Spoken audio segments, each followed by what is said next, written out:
Each afternoon at 3 p.m. Talk 96.3 and 103.7. Welcome in to News and Views with Tom Lamprecht. The stories you've heard and the ones you need to hear. Will you shut up, man? Listen, who is on your list, Joe? Gentlemen, give me white supremacists and right. Stand back and stand by. But Antifa is an idea, not an organization. You got it. Not militia. Supreme Court nominee. The American people should make no mistake. Near impossible. Highly qualified. There is no playing nice here. Your life, your values, your voice. This is News and Views with Tom Lamprecht on Talk 96.3 and 103.7. All right, welcome in. We will get to our post-debate coverage, but this story just breaking. Federal judge calls secretive Board of Elections action unacceptable, of significant concern. Judge Osteen, the North Carolina State Board of Elections, has eliminated the one witness requirement under the guise of compliance with this court's order. Quote, alleged compliance with this court's order is resulting in elimination of duly elected statute requiring a witness. I'm reading off the computer here, so bear with me. Requiring a witness to an absentee ballot. Federal Judge William Osteen, issued an order that in no uncertain terms condemns the North Carolina State Board of Election and Attorney General Josh Stein's secretive action to undo state laws guarding against absentee ballot fraud. After secretly negotiating with Democratic Party super lawyer Mark I. Alice, the board and Attorney General Stein reached a, quote, settlement in a lawsuit to effectively eliminate the requirement for a witness to sign an absentee ballot. The board had previously told the public that its actions to undo absentee ballot fraud laws was in direct response to Judge Osteen's August 4th, 2020 order. Judge Osteen today issued an order that contradicts the board's claims. Here are some excerpts. One, because silence could be misconstrued as approval from this court.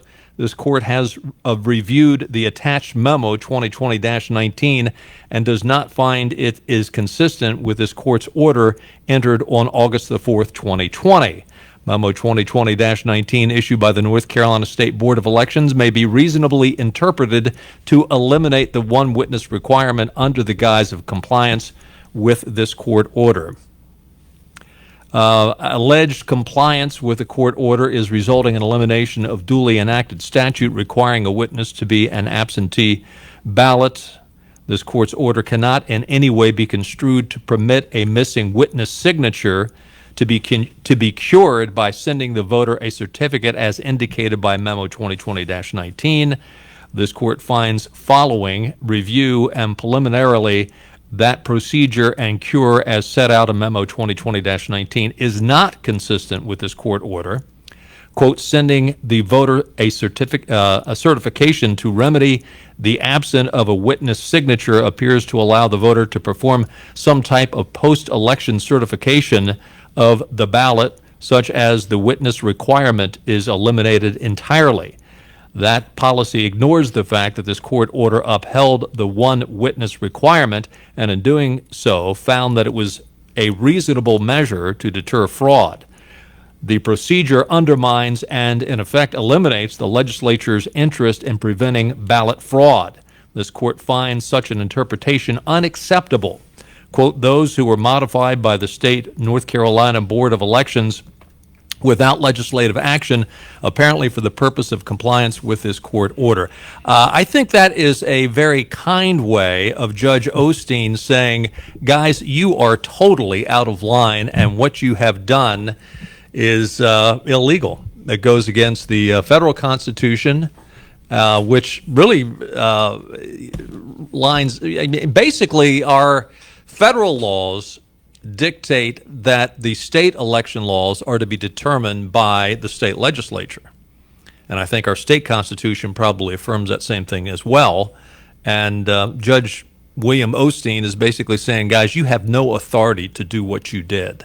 You misinterpreted my memo from August the 4th. In fact, what you did was 180 degrees away from what my August 4th memo was talking about. So this is good news. This is great news, and basically everything that we talked about last week with Tim Moore is now, at least on the short term, been reversed. I'm not sure at what level is Judge Osteen. He's a federal judge. He's a federal judge in District Court of North Carolina, Middle District of North Carolina. He was appointed by George Bush in 2007. Okay. Actually, he assumed he was appointed to take his dad's seat from appointed by George Bush. So his father had a seat from. I would be surprised if Josh Stein and the Board of Elections tried to appeal this. There's, unless you went judge shopping, and again, this is a federal judge, so will they try to appeal it back to the North Carolina Supreme Court when a federal judge has come in and said, no, you can't do that? I think you'd have a federal law against state law at that point. I don't think they're going to appeal it. I think they're going to have to go back to the drawing board and follow what the state legislature put into practice and follow the memo from William Osteen of August 4th. So good news.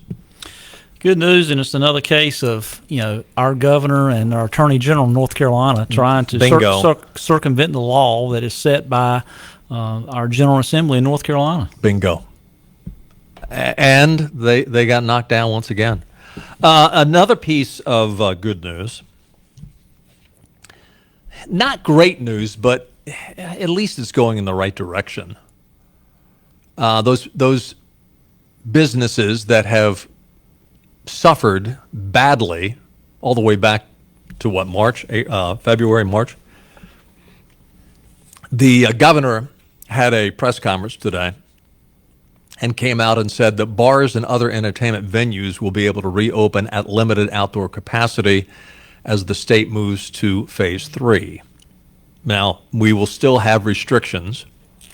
It will go into effect Friday at 5 o'clock. It will remain in place till October the 23rd at 5 o'clock. At 5 o'clock on this Friday, phase 2.5, which began on September the 4th, will expire.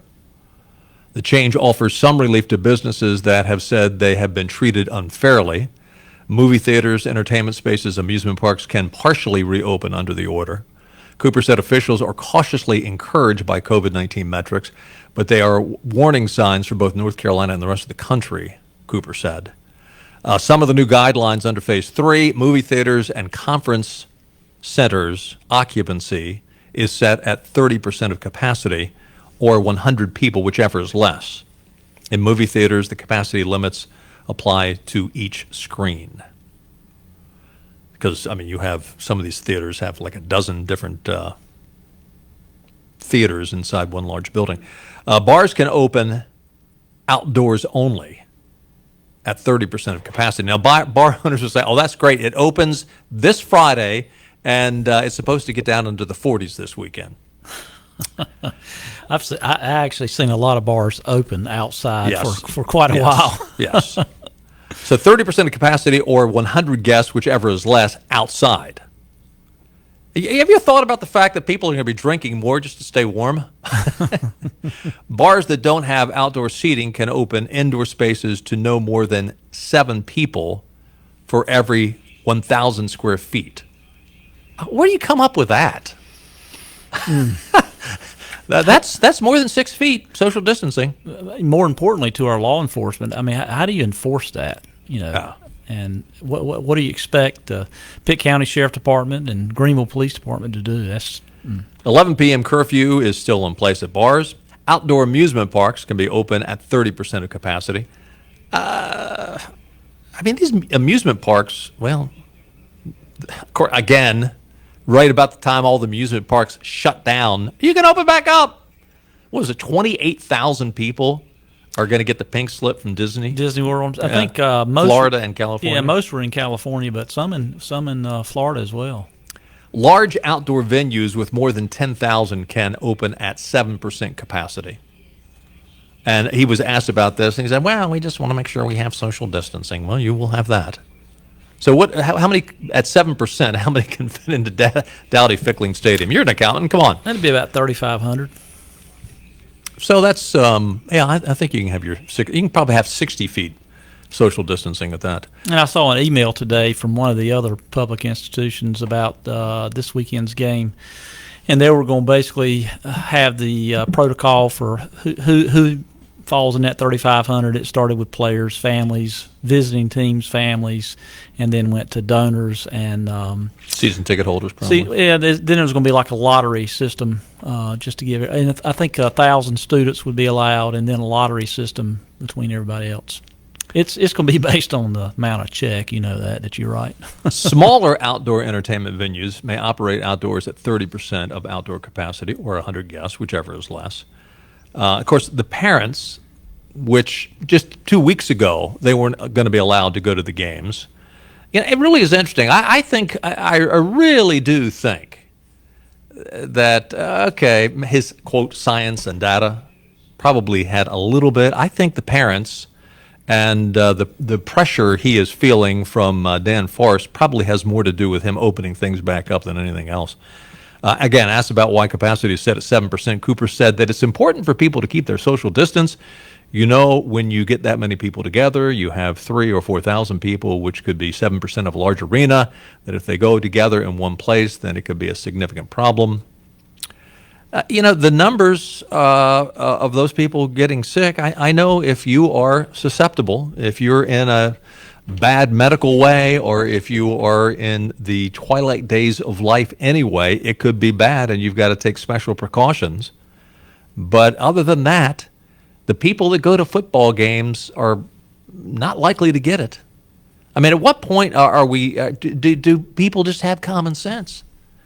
Do people just say, well, you know what, I know I'm in that category, I'm not going to go out? I know people like that just say, you know what, I'm in my 70s, I'm going to use special precaution, and good for you. That's what you ought to do.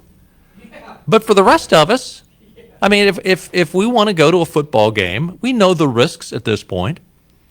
And the people that are going to be in that age category, the parents of football players and college students, the chances of them getting this and dying of it, or even being sick in bed from it, the percentages are so low. Yeah, I don't know if you saw this week, but there's actually a New York Times article and a couple other articles I read about Sweden. Everyone said Sweden was doing it wrong. Yeah. Sweden was doing it wrong. Well, now maybe Sweden is doing it right. Sweden did it right, and whether it's herd immunity or what, but the number of cases, reoccurring cases in Sweden is just not there. Yeah, and they admittedly made some mistakes early on with nursing homes, just like governors all over the place did. But their numbers are better than anywhere in Europe and better than the United States. So maybe I don't know. Maybe I mean, science is science, but sometimes there's a lot of opinion of what they call science and a lot of. We'll get back to COVID-19 because we're going to discuss the debate, but we got to take a time out. When we come back, in fact, we'd love to hear from you as well, 561-8255. I've got a little bit of commentary. Benny and I maybe disagreed on the debate last night. There was an emotional element to it, and a lot of people, I think, their initial reaction is, what's going on here? I think if you dig down and really peel back the layers of the onion and look at the content, we'll get to that when we get back. Stay with us.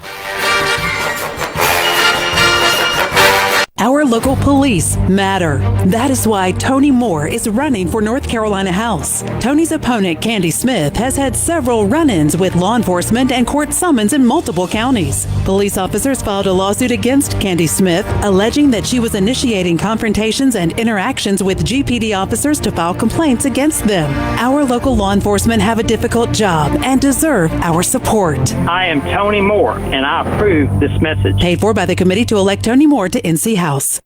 Dreaming of the perfect home and want to make it a reality? Then you need Tim Phelps & Company. With over 40 years of experience, Tim Phelps & Company is fully licensed and insured to construct any size residential or commercial building. But they don't just specialize in new construction. Tim Phelps & Company also handles room additions or kitchen and bath remodels. Turn that dream into a reality and give Tim or his wife Deborah a call today at 482-8517 or go to timphelps.com.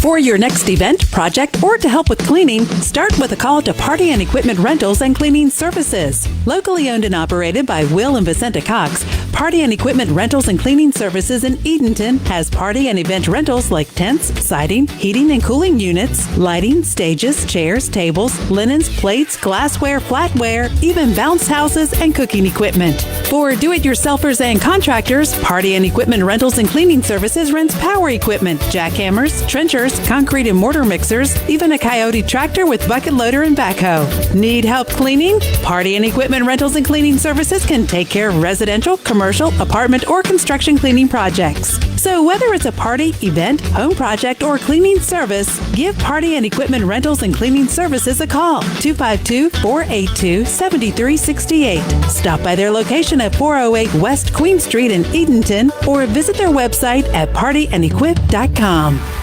That's what sleeping with a CPAP sounds like. If you can't use CPAP, imagine pressing a button and it sounding like this. That's sleeping with Inspire. No mask, no hose, just sleep. Inspire is a sleep apnea treatment that works inside the body with one click of a remote. That's right, just a button. If you have sleep apnea, great sleep awaits at InspireSleep.com. That's InspireSleep.com. Inspire. Sleep apnea innovation. No mask, no hose, just sleep. Talk to your doctor to see if Inspire is right for you and review important safety information at InspireSleep.com. Heaven is just as real as Antarctica. I don't think anybody here has ever been to Antarctica, but it is real. It's there just the same, and it's even whiter and brighter, heaven is, than Antarctica. And as America is real and Antarctica is real, heaven is a real place, and we really get to go. The Winning Side with Pastor John Keeter, heard Sunday mornings at 9:30 here on WTIB and WRHT. We were. 47 years you've done nothing. They understand. All right. Were you? I'm not going to answer the question. Why would you answer that question? You've been best. It's hard to get any word in with this clown. Just lost the left. Well, he's just shush. Say it. Law and order. Keep yapping, man. The people understand, Jeff. You didn't want me to ban China. Will you shut up, man? Socialist. I am the Democratic Party. 2020. Because you know what? Nothing smart about you, Joe. It's on with Tom Lamprecht on Talk 96.3 and 103.7. There you go. You heard the whole debate right there in about 30 seconds. Good job, Clark.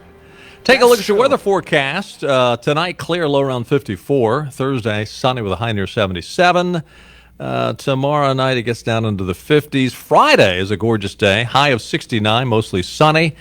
Friday night, the first night that you can go to a bar and enjoy your favorite beverage outside, take your long johns. It's going to get down into the 40s Friday night. Saturday, good-looking weekend, more sunshine and 69 degrees.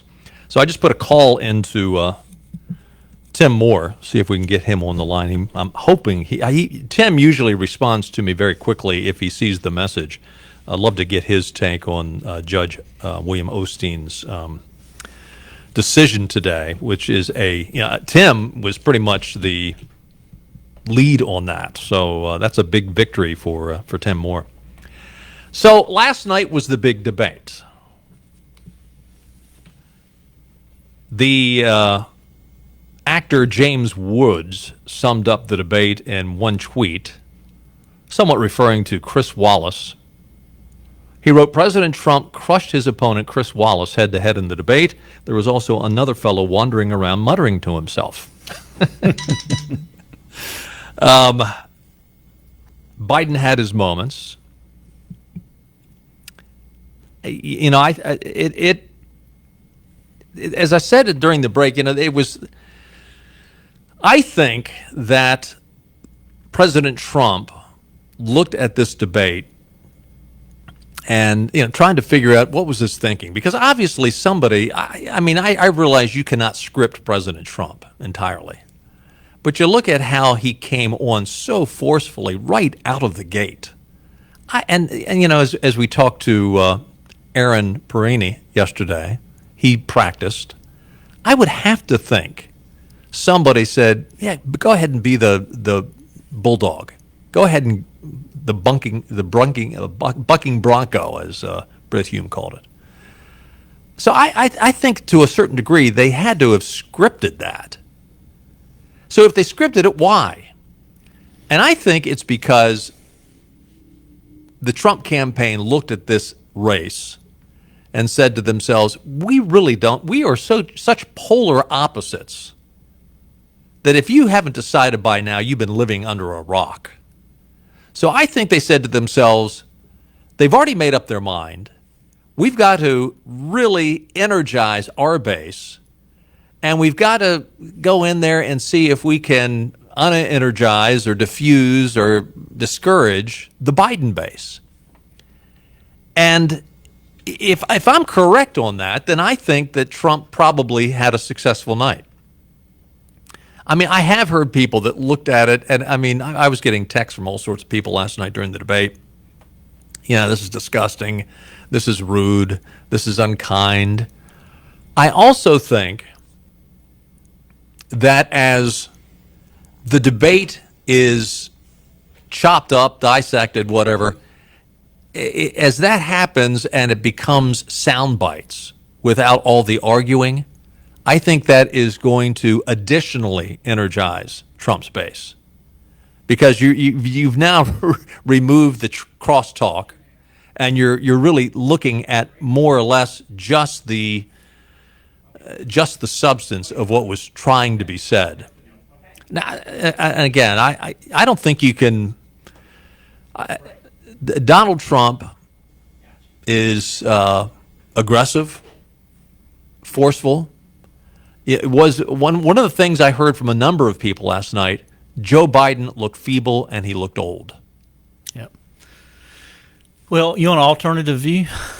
Sure. Yeah, that's what good radio is all about. I actually think Trump did exactly what I thought he would do and what I hoped he would not do, and that was it's been apparent to me for 6 months that Joe Biden is really, really weak-minded, and he is sick. There's just no other way to say it. Mm-hmm. And it's easy to get in a shouting match with someone, but if he would stuck to the issues and the complicated issues, he needs to highlight. I mean, his presidency has been great. Yeah. I mean, and I don't know. He's got so many accomplishments from an economic standpoint, a foreign policy standpoint, and just to get in a back and forth with Joe Biden, I think he just let Joe Biden off the ropes, because immediately last night when Joe Biden walked out, he looked like a sick man, and he was weak from the start.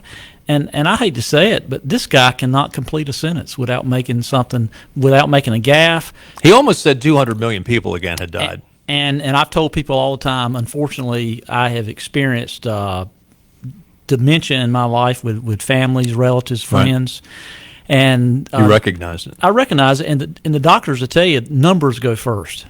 And he cannot deal with numbers. You saw it last night. He just, every time he started talking numbers, he got confused, and he literally did not complete a sentence without making a mistake. Well, the biggest criticism I would have of Donald Trump is I actually think his aggressive, argumentative style helped Joe Biden. And what I mean by that is I think if he had given Joe Biden enough space to talk, getting out 4 or 5 sentences, and as the debate went on, you saw a little bit more of that.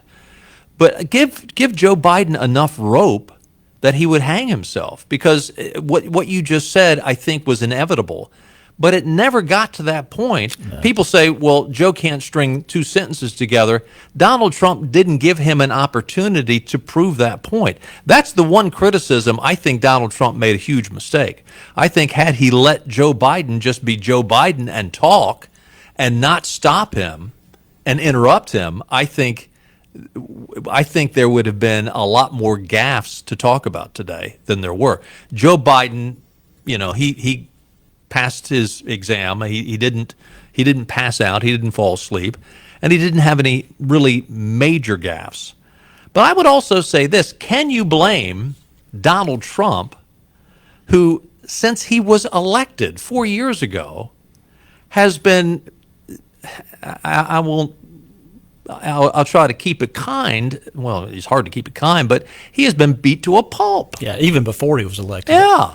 as they always say, the moment he walked down the escalator at Trump Towers, I mean, they've been after him, and with the previous administration, and so I hear what you're saying with that for sure. But if Trump, for instance, Trump could have just said, "Okay, Joe, we just completed a peace deal in the Middle East. What would you do in the Middle East?" And after about 2 sentences, Joe Biden would be talking about corn bop playing with the hair on his legs in the swimming pool 50 years ago. I mean, the guy does not have it.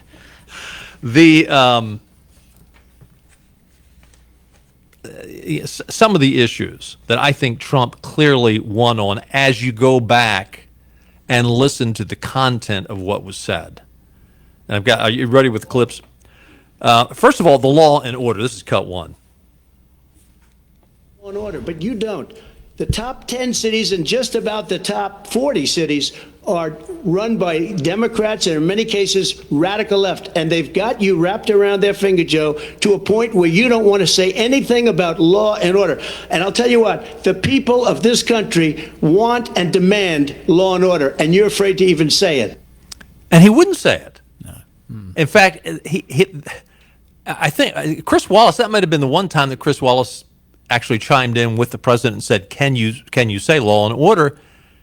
I don't think he said law and order. I think he said law and left it at that. He did, and what was disappointing to me with Chris Wallace let him off the ropes. He didn't finish. He moved on to another topic, and Chris Wallace didn't come back to it. Why didn't he press him like he pressed Donald Trump on everything that came out of Donald Trump? Well, and he didn't. Wallace didn't press him on anything. No. But the biggest issue on that was, two things I think that Trump really won on. He then went on to ask what law enforcement organizations have endorsed Joe Biden. And Joe Biden, it was obvious he couldn't come up with anything. He was sitting there and it was just crickets. Then Biden said that Antifa was an idea and not an organization. I mean, this is right out of the Democrats' talking points out of Washington, D.C. Jerry Nadler over the summer. Mm-hmm. Oh, that's a myth. Antifa, they're not. That's just a myth. You don't hear that outside of Washington. For him to say it is an idea, not an organization, he just kicked everybody in the stomach that has lived through these anarchists in their cities. I mean, everybody that has seen it firsthand just lost the Joe Biden. Joe Biden just lost their vote. And I mean, it was Christopher Wray who just came out a few weeks ago and said, no, it is very much an organization. And they are digging down into it. When it came to judges, Biden would not come out and say who he would nominate, cut two, nor would he say whether or not he agreed with packing the court. Whether or not you will support either ending the filibuster or packing the court. Whatever position I take on that'll become the issue. I'm not going to answer the question. Why would you answer that because question? The question is, will you shut up, man? Listen, who is on your list, Joe? Shut up, man. I actually think Joe, now as I understand his frustration with Trump, and maybe if any president deserved it, Trump deserved it last night. But I'm sorry, you don't tell the sitting president of the United States, shut up, man. Well, but how about Vice President Biden's line? Whatever position I take, that will become the issue. For God's sakes, you're running for the president of the United States. That is the issue. Could we not know? Could we not know? And I was disappointed again in Chris Wallace not pressing him on that. Henry Hitton's set is falling down around us. Henry, go get some new Gorilla tape for your set. I agree. That was one of my points I had written down. Why wasn't he pressed at that? That was one of the times that it was really obvious which side of the aisle Chris Wallace is sitting on. Well, honestly, I've supported Chris Wallace or defended him. I actually like Chris Wallace, but I was really disappointed last night. I think it proved last night that Chris Wallace really, these guys, they don't want to miss getting invited to cocktail parties with the media elites in D.C. and New York. And, to me, it was obvious. Had to be obvious to anybody that's objective at all. COVID and healthcare came up. It was obvious that Biden wanted to make the entirety of this debate about COVID-19. And as ridiculous as it seems, I mean, it doesn't get beyond the smell test when he comes out and basically tries to blame all 200,000 deaths on Donald Trump. I mean, he kept coming back to that. I thought Trump did a very good job and going back and talking about the fact that, Joe, you called me a xenophobe over COVID-19 when I did shut down the flights from China. I thought Trump did a good job when he came out and said, "Look, you guys totally botched the Obama-Biden administration totally botched H1N1." And then I thought he did a good job talking about the fact that, you know what, you were in charge of the VA. You talk about 200,000 deaths. You lost 380,000 or whatever the number was in the VA because of the way you botched the entire VA system, which Trump has come back and said, and we have fixed it. Trump also did a good job tying Joe Biden to the extreme left when it comes to socialized medicine. Party wants to go socialist medicine. My party is and me. socialist right healthcare. now. I am, and the they're going to dominate Party. you, Joe. You know that. I am the Democratic Party right now. The platform of the Not according Democratic to Party Harris. is what I, in fact, approved of. What I approved of. Now that came up in the discussion of medicine and COVID-19, but for him to come out, I mean, that was a time right there where I think and again, I don't think Donald Trump was out there saying, "Okay, I'm going to try to win over the undecideds." I think he was trying to energize his base, and his hope was that he could make Joe Biden separate himself from the extreme left progressives. Not that they would ever come over and vote for Donald Trump, but that they would stay home. And whether or not he accomplished that, I don't know, but I think that was his goal. On the Chinese pandemic, Biden claimed that the U.S. had a 4% of the world's population, but 20% of the coronavirus deaths. And Trump, I thought, did a good job calling him out on that, saying, "Come on, Joe, do you really think we're getting accurate numbers out of China, out of Russia, out of Iran, out of Iraq, out of India, for that matter? They're not giving us accurate numbers." That would have been a good opportunity for him to say, "Well, Joe, tell me about the numbers in India." Yeah. Because, I know he would have botched them up. I agree with you. That would have, of course, he doesn't answer the president, but those kind of questions, and there wasn't too many times where Wallace actually picked up and would re-ask the vice president. He did it once or twice, re-ask a vice president something that Trump brought up. I also thought another positive, strong time for Donald Trump when he was asked about overseeing a peaceful, stable transition if he were to lose the election. I thought he did a great job turning it on Biden and talking about the fact that, well, what about that meeting after I was elected president, just a couple of days before my inauguration, when Joe Biden was in the Oval Office with Brennan, Clapper, Rice, Obama, Comey, and he suggested that, well, maybe we can go after Michael Flynn on the Logan Act. And when these things came up, Joe Biden just said, "Oh, that's a lie. That's a lie."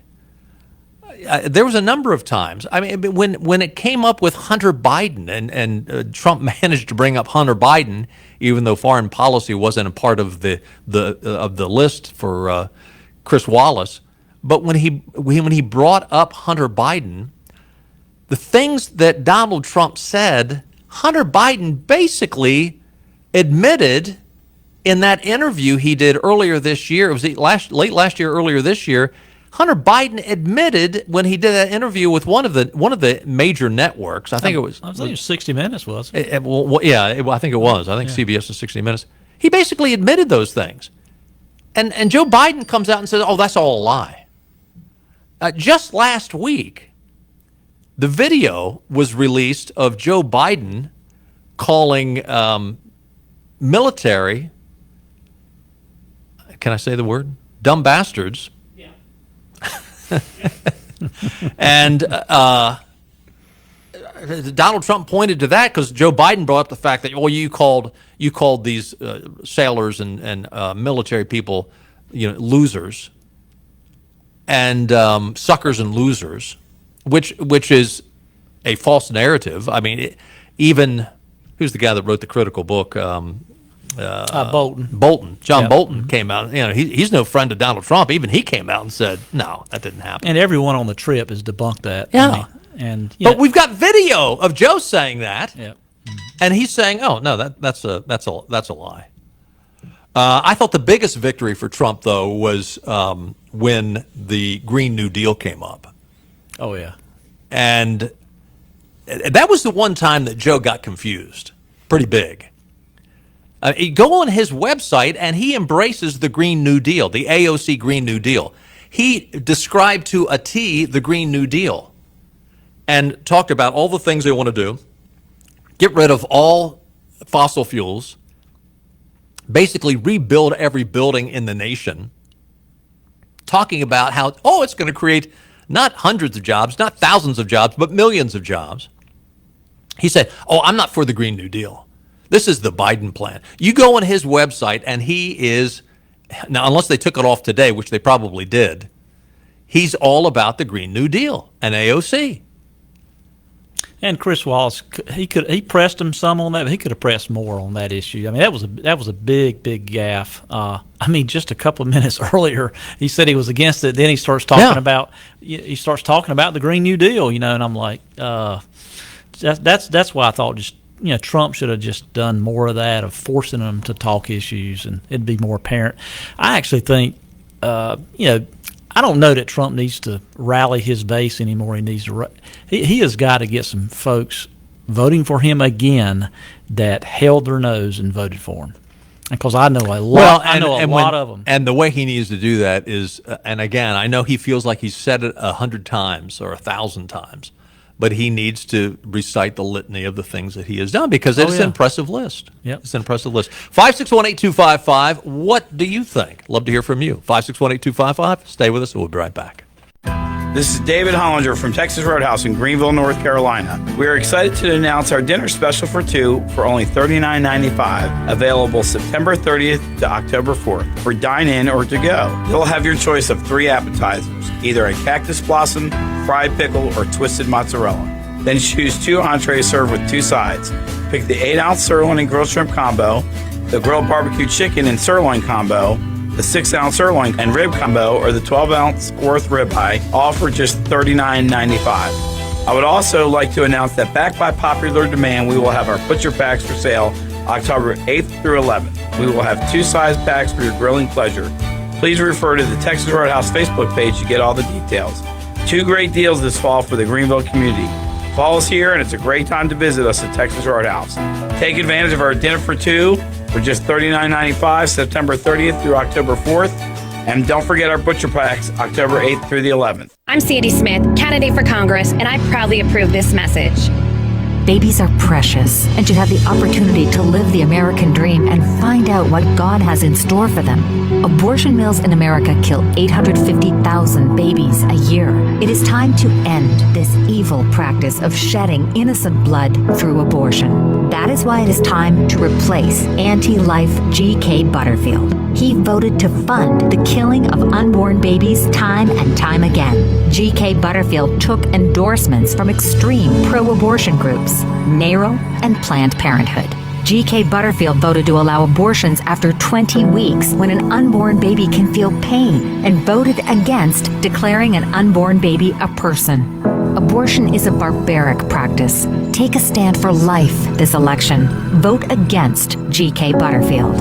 Paid for by Sandy Smith for Congress. SandySmithNC.com.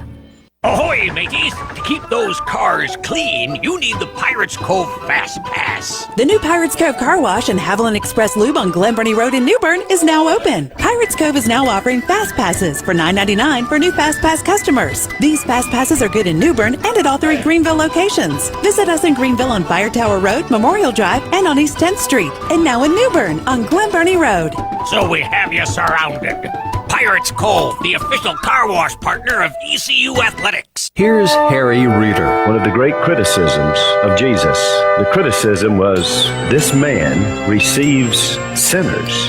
Jesus became what he never was in order that we might become what we could never have been. He who knew no sin became sin on our behalf so that we might become the righteousness of God in him. Join Harry Reeder for In Perspective Sunday mornings at 8:30 here on News Talk 103.7 and the New Talk 96.3.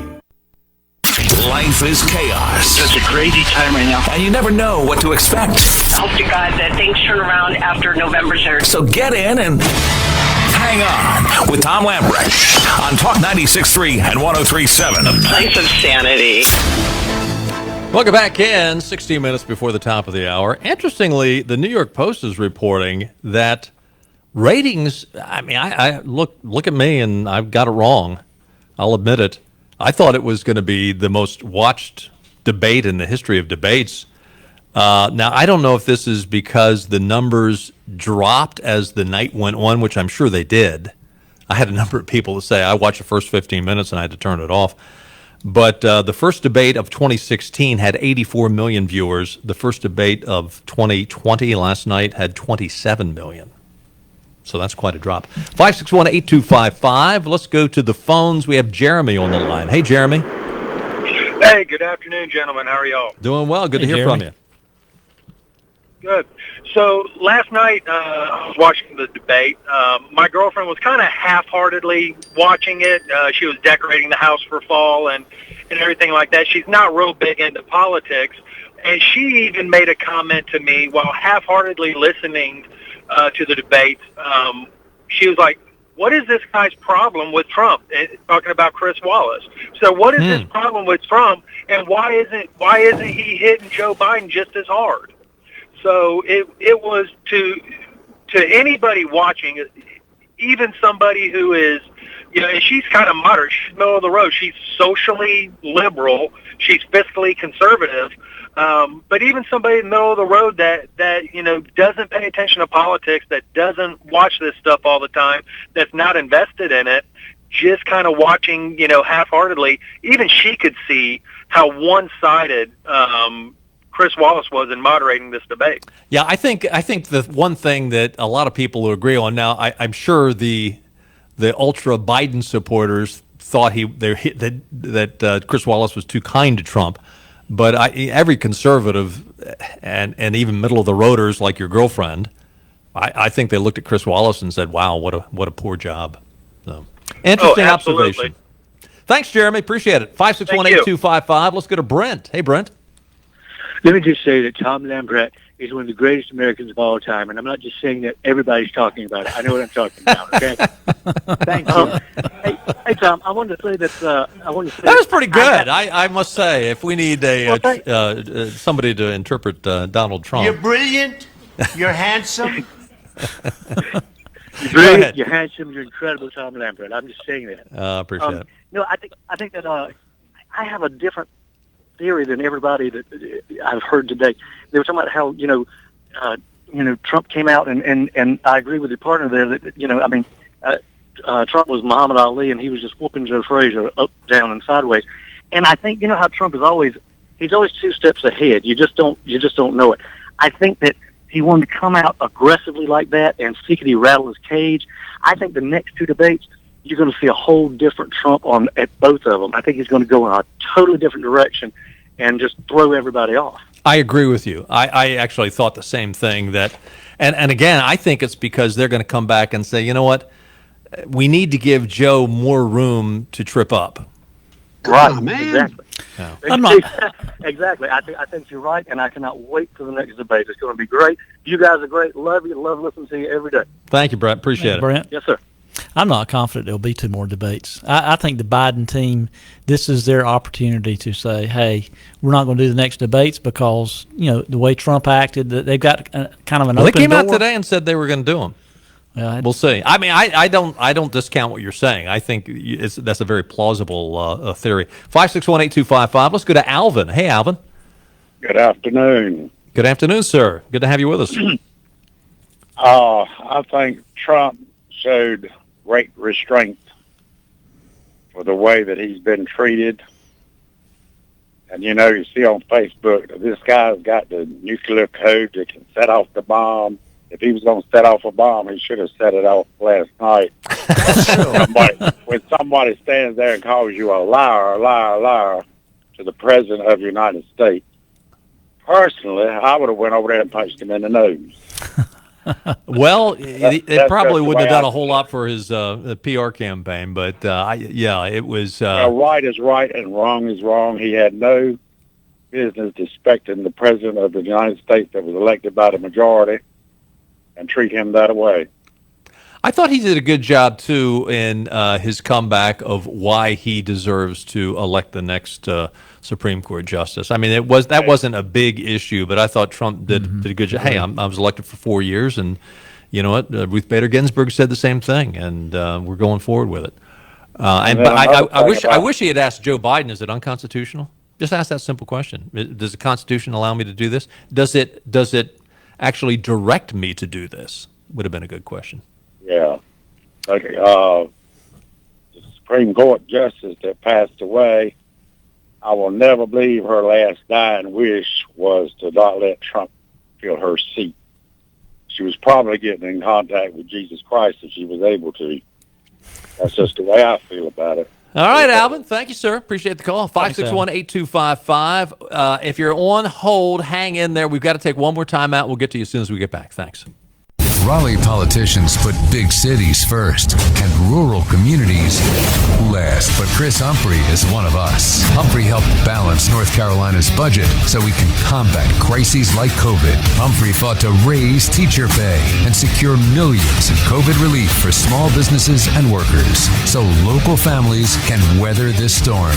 Chris Humphrey, fighting for us because he's one of us. Humphrey for State House. I'm Chris Humphrey, and my campaign paid for this ad. You know it's easy. Buying a Toyota with Massey Toyota's Easy Pass. You can save time when you start your deal online from the comfort of your own home or office.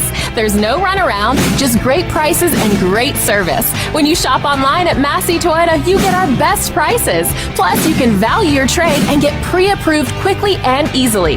We'll even deliver your Toyota right to your door. Small town, big savings since 1938. Massey Toyota in Kinston. And here's the snap.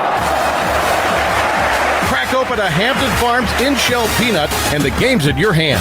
The only peanuts with flavor roasted inside the shell, Hampton Farms are healthy, high protein, and fun to crack open and crunch. In your backyard or on your flat screen, bust open classic game day in-shells with Pirate football at home. Find us in the produce section of your local grocery store. With Hampton Farms, every day is opening day. Go Pirates! Smitty's Restaurant is back open every day for breakfast and lunch from 5:30 to 2. Smitty's is back with their great biscuits and full breakfast items every morning and their great country cooking for lunch at the Country Mart location on Highway 11 between Greenville and Bethel. And don't forget, Country Mart stores are now the home of Shell gasoline. Save 5 cents per gallon on your first 20 gallons with gold status.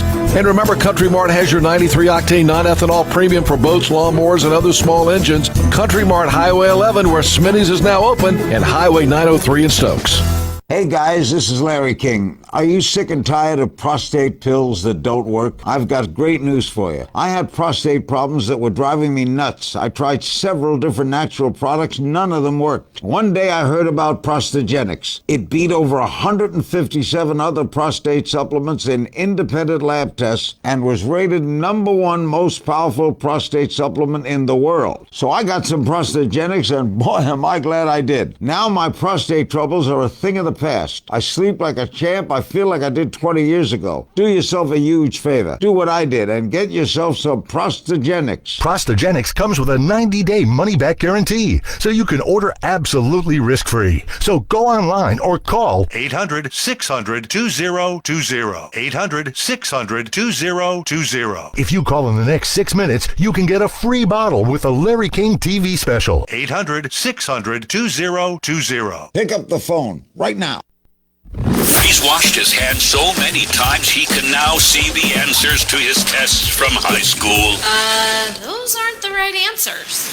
And you never know what to expect with Tom Lamprecht on Talk 96.3 and 103.7. Welcome back. 561-8255. Just have a couple of minutes left. Patsy's on the line. Hi, Patsy. I'll be real quick. I was real disappointed last night when Senator Biden kept calling the best president we've ever had, that guy. And he's lying, but he never says what the lie was. You know, and I hate that in people. I could have understood, but Donald Trump, he handled it. He always called him Senator Biden. He'd never call him out of his name. Thank you. Well, it was... and that's a sign of being some intelligence. Yeah. That's true. Not one Sleepy Joe. Not one Sleepy Joe. Uh-huh. Yeah. Come on, man. And that's all I had to say. All right, thanks, And Patsy. besides, 561-8255. Let's go to Dave. Hey, Dave. Oh, hey, man. I hope y'all are doing well. We are. Doing good. The other observation I had was what I think Trump, when he started jumping all over Biden and whatnot, interrupt him, is I think that looked like a man who was proud of America and is tired of hearing the left and everybody else lie and down us.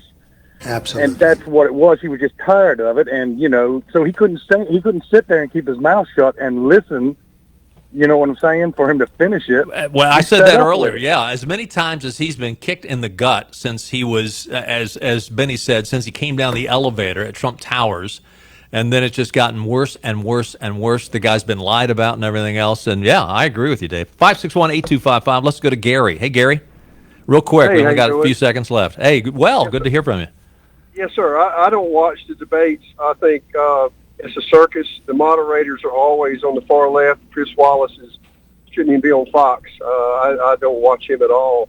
And I also think that anyone who doesn't know who to vote for at this point is extremely uninformed or very stupid if they can't see the difference between America and a guy who thinks Antifa is just an idea. Yeah, an idea, not an organization. It's going to be interesting. It'd be interesting to hear from you in a day or so after you have a chance to read all the stories and listen to the sound bites, because as I said earlier today, I think the sound bites are actually going to vindicate Donald Trump on content. There was good sound bites, no doubt about that. Yeah. Okay. Hey, Gary, thanks for the call. Thanks, everybody who called. Sorry we couldn't get to all of them. Call back tomorrow, and we'll see if we can get Tim Moore on. He actually called my cell phones a few minutes ago. We had so many calls from our listeners, he couldn't get through. But we'll see if we can get him lined up for tomorrow. We'll see you then. Bye-bye, everybody.